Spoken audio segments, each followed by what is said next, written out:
another thing that used to kind of bother me, you know, it used to be a little phrase I think that said, "Be kind, please rewind" or something like Oh.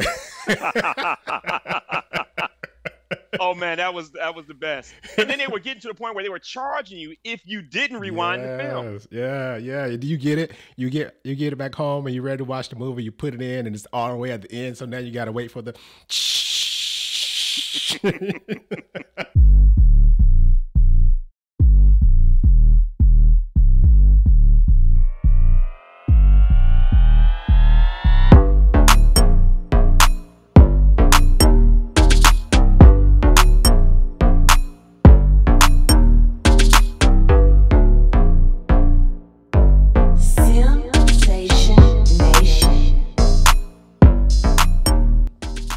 What's up, everybody? Welcome back to Sensation Nation. I'm super excited for this episode because I brought on a great friend of mine.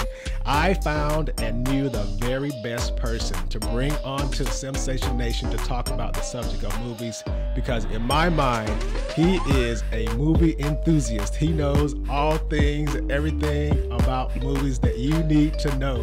So Chris Robinson is a great friend of mine. Our families are really close-knit. We're really tight. I've known him for a while. We met in Florida. So ladies and gentlemen, I want to happily welcome to the show Chris Robinson to talk about movies. Chris, how you doing today? I'm doing well. What up, Doe? I already see you got on your shirt, your favorite shirt. And I tell you, I wore my favorite shirt for you when it comes to movies. Movies are great to me, but Boys in the Hood is my favorite movie of all time. That movie is jam-packed with stars. It's my most favorite movie of all time. So how about yours? What's your favorite movie? I tell you what, my favorite movie, and I like The Boys in the Hood, obviously, hands down in my top 10. John Singleton, God rest his soul, a phenomenal director, visionary, really captured just life in general, and just some of the themes that he captured in that film are still very relevant today. Absolutely. And that was 30 years ago. That's right. So it's timeless. It's timeless. One of my favorite movies, and we were talking about this a little bit before we came online, that I grew up with. I'm an 80s baby. And The Last Dragon. The Last Dragon, starring Ty and Vanity. And of course, we got the Shogun of Harlem. It's shown up, and just enjoyed that film because it paid homage in a lot of ways to Bruce Lee, and that's one of the films that I grew up and I just absolutely loved it. Barry Gordy was the producer, executive producer of that film, and just the message. It was just a nice, fun film, combined the action and the martial arts and what have you in it, and just really enjoyed it. Growing up. I tell you, the Kung Fu theater or Kung Fu films, martial art films were a staple.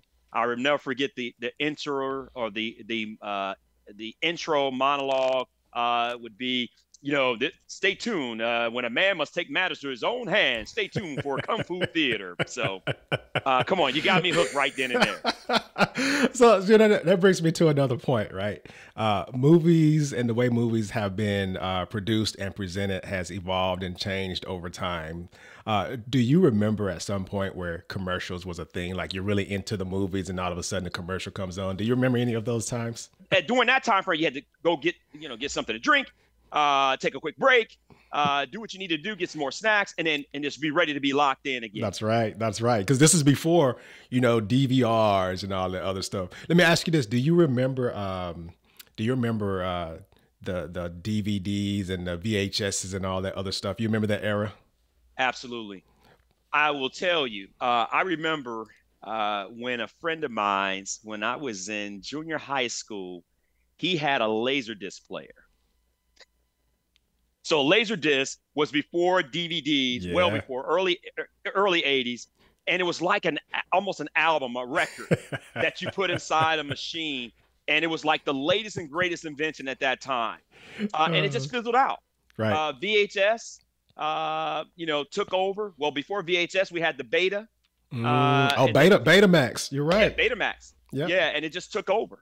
I'll never forget the first film I saw on his Laserdisc player was Scarface with Al Pacino. Oh, nice, nice, nice. That's all right. So let me ask you, when VHSs became the thing, were you always in Blockbuster on Friday nights? I was just talking about this with your nephew, Demetrius, the other day about how we would literally camp out at Blockbuster on Friday night. I would get off work. Sometimes I'm still in uniform, and I would camp out at Blockbuster waiting to see who was bringing back that film. Oh no. Because you would wait in there for someone to bring back the film you've been waiting for because they would only have, so many copies. So you're waiting for somebody to bring it back. That's right. And then That's you right. end up buying the popcorn, the high price popcorn and the licorice and everything else because you're waiting in there for almost an hour Yeah. trying to wait for that one film to take home to the family and sit down and watch for that Friday evening. So, yes, I Yeah. remember those days all too well. Thank God we have evolved and now we have streaming service. I know exactly what you're talking about because you go in there and be like, "Hey, all the copies are out," or we're expecting somebody to bring back this movie tomorrow at 3 p.m. or something like that. But then you get those people that don't bring them back on time, and then you got to wait a couple more days. So we talked. You reminded me about the Betamax. I actually forgot about Betamax. So we had the Betamax, and I don't know if this is the right order, but you can help me. You had first of all, you had just plain old cable TV, when cable TV became a thing, and then you'd be watching a movie, commercials came on, you get yourself ready, make sure you don't miss the movie, long before DVRs. But then you have something like, I think you just called it the big discs, right? The laser discs. You had the Betamaxes and VHSs and DVDs came on board, and then Blu-rays. I'll tell you my opinion of Blu-rays. I don't think it took off. I just don't think Blu-rays took off like it was supposed to. What are your thoughts on that? I like the Blu-ray. I think it, for the most part, I think for that time period in which it came out, new technology.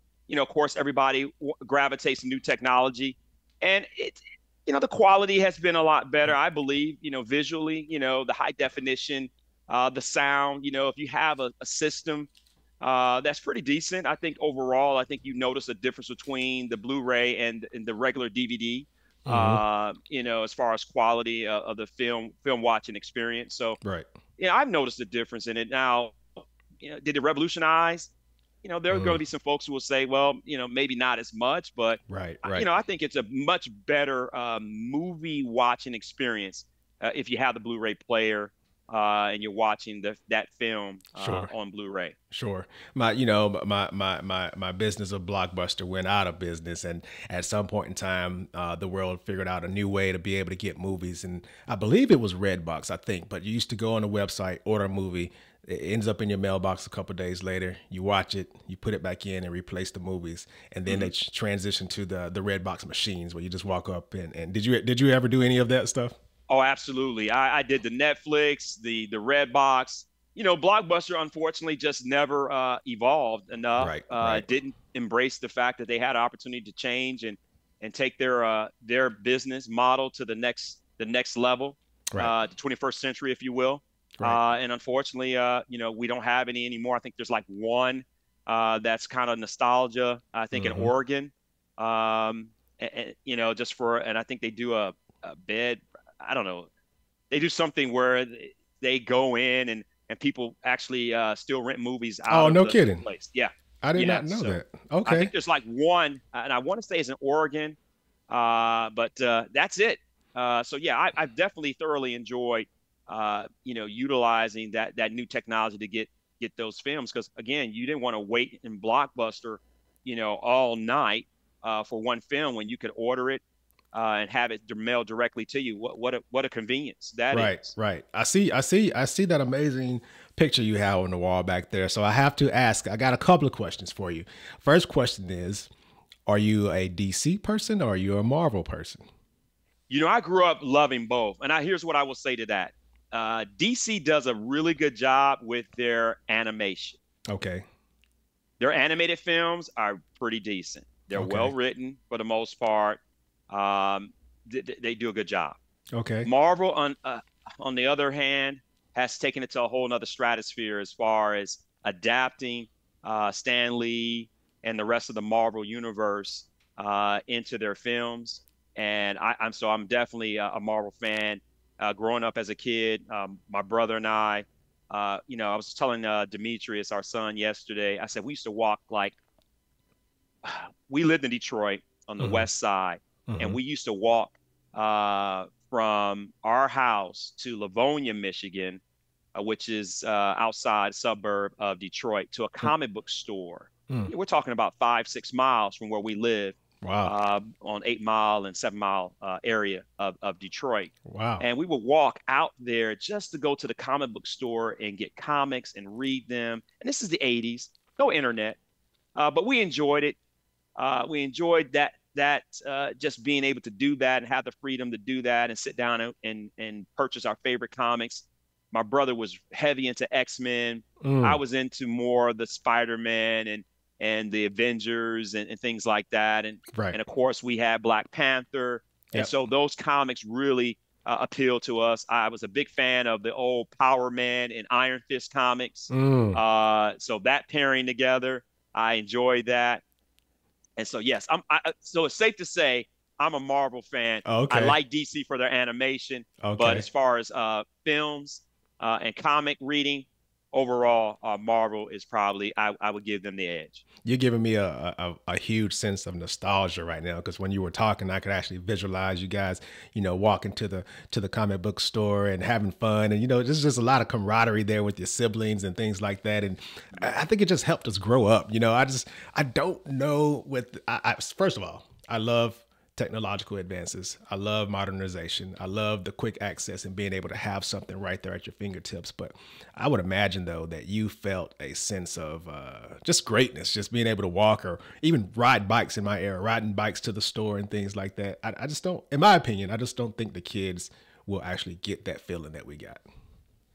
Well, I hear you there, and I think every era, every generation, has whatever it is that makes and shapes their generation. That's true. I oftentimes have to pause sometimes with my sons because I say to myself, they really don't have any point of reference with this because they're military kids. That's true.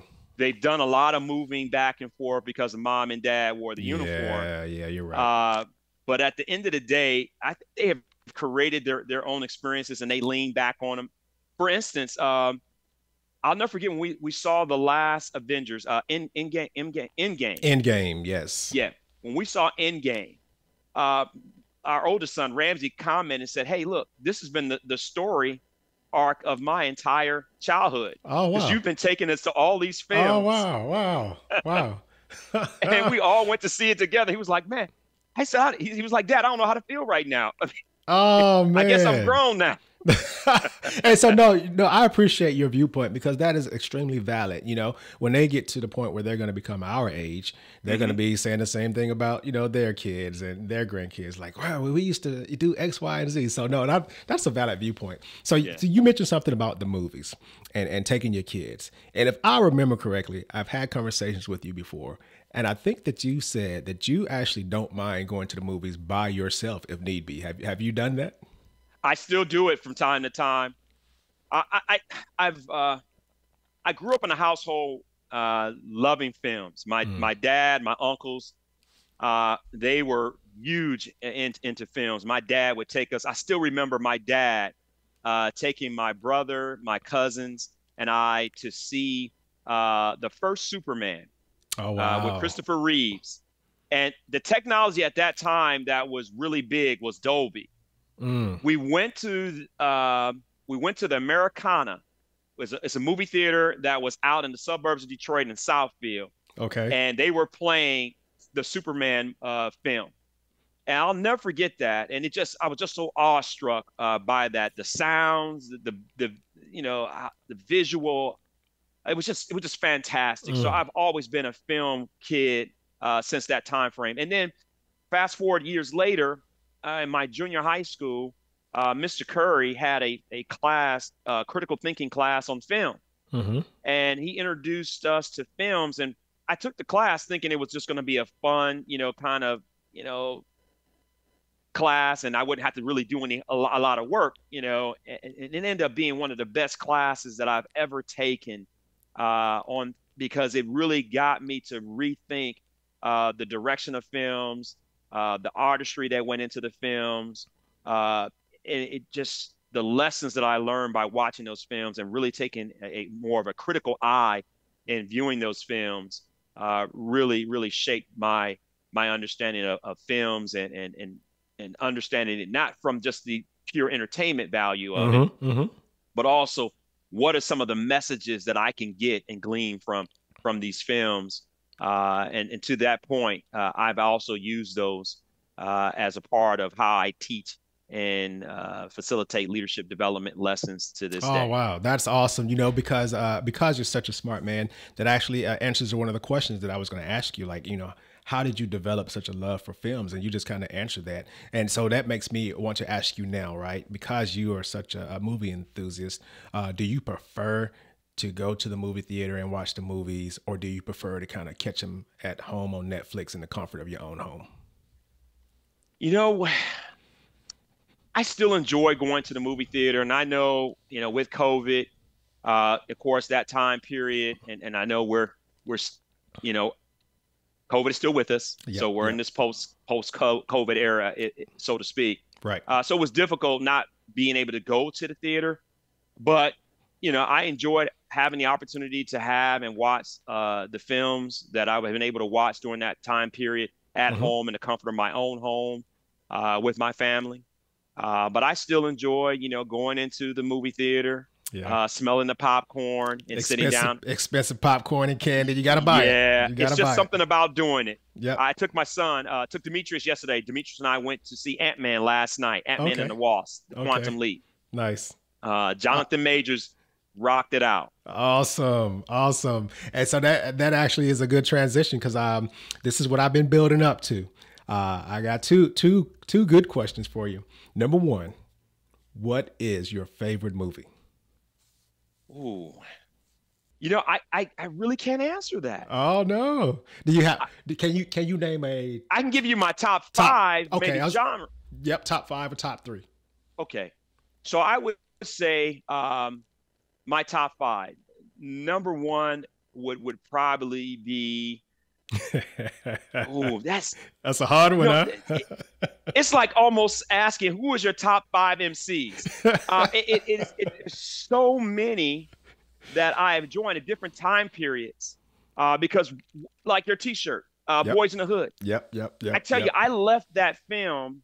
I was stationed in Germany when that film was released, and the beautiful thing about being overseas at that time frame, we would get the movies that would come out in the States. They would be released, and we would actually get them on base. Mm, And I'll never forget some of the conversations that I had with friends of mine after the film. And we were having some very deep conversations about what John Singleton did and the themes that he right. brought up That's right. in that film that really were things that we were from all different walks of life or different areas from the States. And we all had some commonality with a lot of the themes that were presented in that film. Right. We could all relate to it. It resonated with Yep. it. That's why I like it Uh, so much. You would so so I, you would put that one in your top I five? would certainly put Boys in the Hood Okay. as one of my top films. I also am a fan of that period in the 70s, the quote unquote black exploitation films Mm-hmm. in some of those films. And I know there's a lot of criticism with some of those films, but I would caution people to understand and rethink how they view those films because a lot of those films showcased a lot of different themes and the producers and what have you to help us understand some of the things that were happening in during that era and during that time frame. And there's a great documentary film out on Netflix that deals with that. It's called "Am I Black Enough Hmm. for You?" Okay. And they take us through a history of African Americans in films.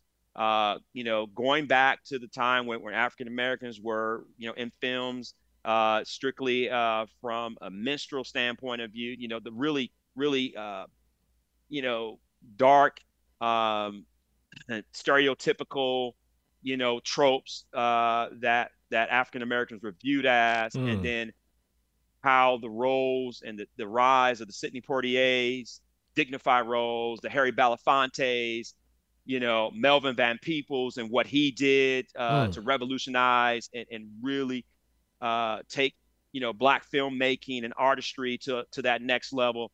And so it's a very powerful documentary. I would encourage any of the folks who are listening to this podcast to check that out if they want to get a really good documentary history Mm. of African Americans in films.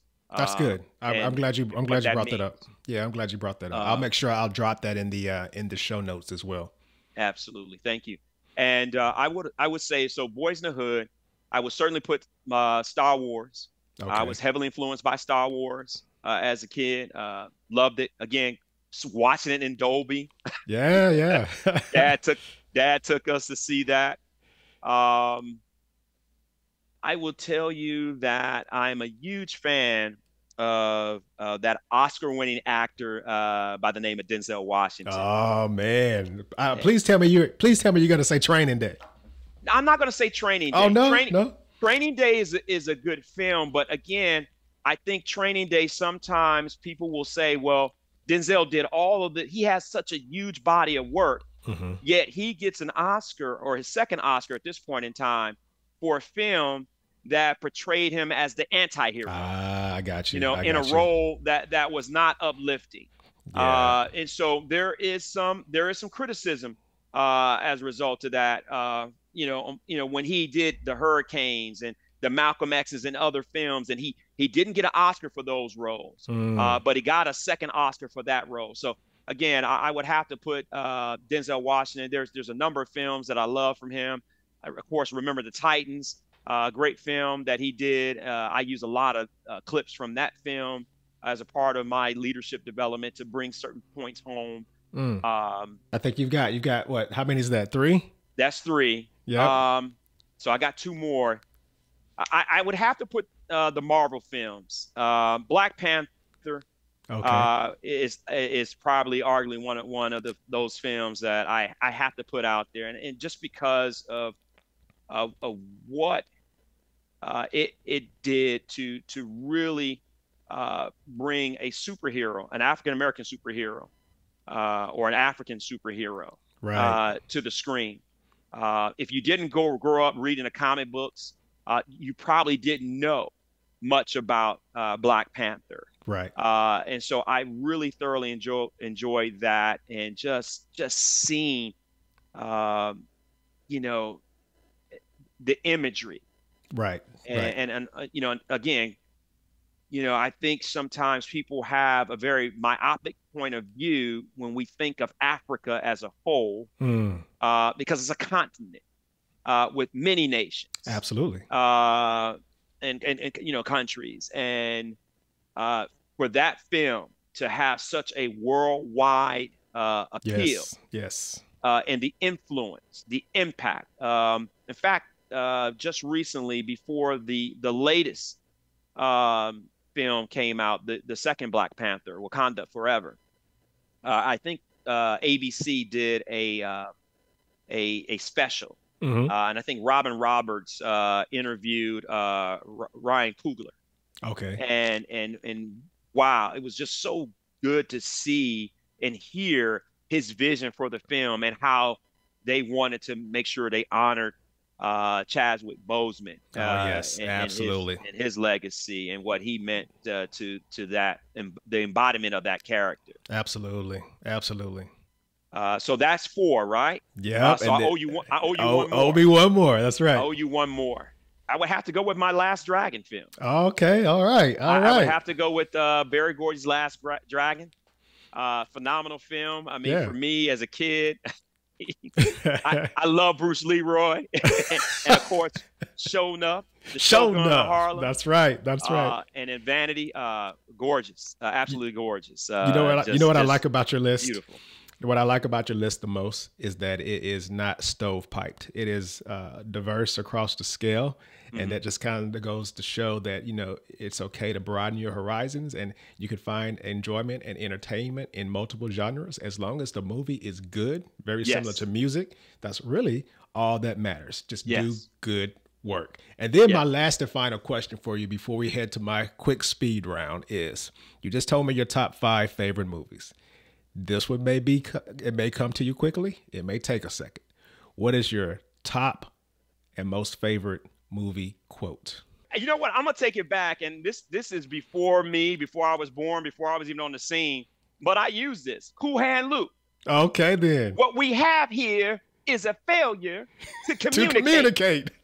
See, some men. That's awesome. That is awesome. Come on, that's a classic. That's a classic, and you know what? It's used over and over again, and most of the people sometimes don't even know where it came from. So I appreciate that one. So as I promised you, I'm going to hit you with 10 quick speed round questions before I let you go.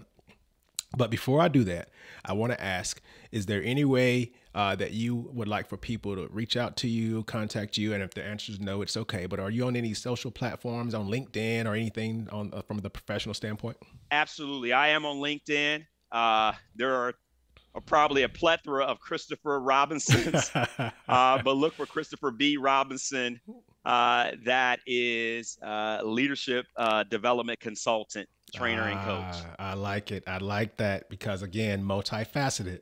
That to me is the foundation and the centerpiece that the movies and the music, all that feeds how you do what you do in your job.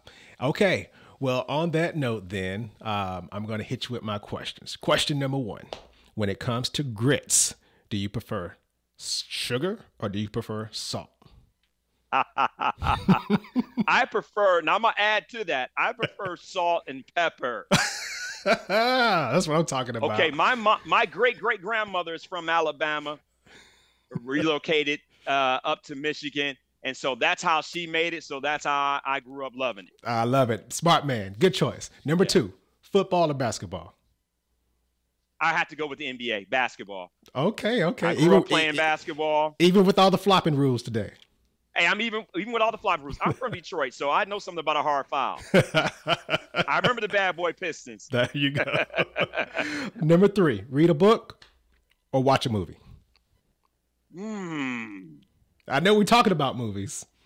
Oh man, my mentors, all my boy. Hey, our mentor Bob Baskets. Yeah, Bob Baskets would probably hurt me right now if I said, because he says leaders are readers. So I've adopted that. That's right. I still would have to go to a film. Okay. For the immediate quick hit, but overall for longevity, a book. Gotcha. A book. Okay. Reading books. Bob Vasquez, you heard it. You heard it here first. I'm gonna make sure I send this to you. All right. Physical fitness. Lift weights or take a run? You know, brother. I think there's a song by Toby Keith, country artist. I ain't what I used to be. Running is not something I do a whole lot of. I get on that bike more than I do anything else. The bike and lifting weights would be it. The knees and that jumping ability I had, I've bequeathed that to my sons, who are doing very well with that. Absolutely. I'm not jumping over anybody anymore. So I've seen those young men do it. So we got to pass the torch on that one. Yeah. This next question, none of the above, is quite okay. Whiskey or beer? You know, actually, none of the above. This is still still what I do, and every now and then. Last night I had my favorite, cherry Coke. Boom. See, that's why it's important to know your friends, because I knew what the answer was going to be. Number 6, iPhone man or Android man? Oh, come on. I'm an iPhone man all day, every day. I was just making sure you weren't the green bubble in the text messages, just holding everybody up. Hey, now I will tell you, your sister. Oh my God! She's not. She has defected. Oh, okay. And said, I can't deal with these iPhones, so she's the Android user. Oh my God! I'm gonna have a chat with her. She's the only one in the family. I can't have a chat with her on text though. All right, vacation time. And to that point, she's always complaining, "Why didn't I get that text?" You need to get you an iPhone. Let's think in terms of vacation. Beach or mountains? I'm gonna go with the beach. Okay. You're living in Florida. I know the answer to this one too. I believe this is number 8. Do you prefer jeans or do you prefer slacks? I go with jeans. Go with jeans. That surprised me. I thought you wore slacks, man. I've seen you dapper. I know how you dress up. So I do, but you know, when I'm away from work, you know what? Let me switch it up. I like slacks. Okay. I do. Okay. All right. Here's an interesting one, especially with the topic that we're talking about. Number 9, Batman or Spider-Man? Oh, I can't choose between those two. Those two guys were my favorite. They are my favorite. Oh gosh. If you had to pick one, who would you pick? Even if it's by like a margin. What did Michael Keaton say? In 1989, I'm Batman. There you go. That's what he told Vicky Vale. I'm Batman. Awesome. And then last but not least, music, jazz or blues? Jazz. Smooth jazz. I love the whole the smooth jazz, the jazz infusion, the Robert Glasper's, and what he's been able to do, building off what Miles Davis did and Quincy Jones. That's my favorite. That's awesome. Hey, listen, I hope that you enjoyed this just as much as we enjoyed having you on. The viewers are going to be thoroughly entertained from this. Chris, I just want to say thank you for taking some time to spend these few minutes with Sensation Nation. It has been an absolute pleasure for me. And so again, we thank you for coming to spend time with us. Until next time on Sensation Nation, I'm out. Thank you. God bless.